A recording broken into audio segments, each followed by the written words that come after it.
حاسس يعني حاسس ان حضرتك بتقول دي ما فيش يعني حق يمكن ايه يتم، مش انت اللي تريد بيه باطل لكن يمكن تحويل. انا بضيف ركن في فرق كبير جدا ما بين محاسبه مؤسسه وما بين محاسبه افراد. ماشي. انا طبعا مضايقني جدا انه اللي شتم خالد سعيد من الاستوديو ده يبقى قاعد بعد كده عامل لي فيها ثوراجي. ده مضايقني جدا.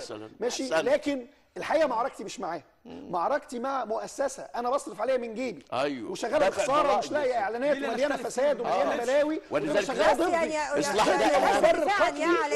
اصلاح وتبرر ليس دفاعا. احنا هنا في الفضائيه المصريه احنا موجودين على الهواء ببرامجنا بكفاءات بكوادرنا اللي موجوده في الفضائيه المصريه. اعرضوا فيلم كاذبون، اعرضوا فيلم عسكر كاذبون، اعرضوا فيلم عسكر كاذبون. ماشي. وانا اقول ايوه بدأ تطهير هذا الاعلام ونبقى مش محتاجين نتظاهر قدام مسبيرو. اعرضوا افلام اللي بنعرضها، الافلام دي بتتعرض دلوقتي. اذا ما عرفتش فيلم عسكر كاذبون لان ده اعلام مش حر.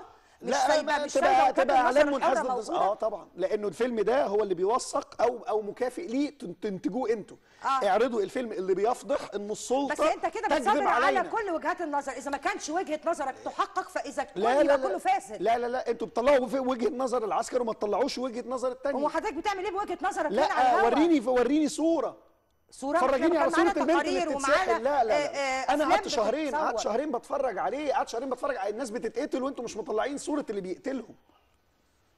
انا ما شفتش جنود بتسحل الناس. صوره يعني فيديو جر الشهيد اللي في الزباله. هل عرضتم هل هذه الصوره كما يطرحها هل عرضتوا فيديو هل عرضتوا فيديو جدع يا باشا اللي بيفقع العينين؟ هل عرضتوا فيديو سحل الفتاه وتعريتها؟ هل عرضتم فيديو مين عرضها دي كلها؟ كل القنوات الثانيه عرضتها. في فرق ما بين ما يعرض على النت واللي اتعرض على قنوات كل القنوات الثانيه عرضتها. كل القنوات الثانيه عرضتها. لا عرض يا جدع يا باشا، ده لو ما تعرضش ده على النت بس.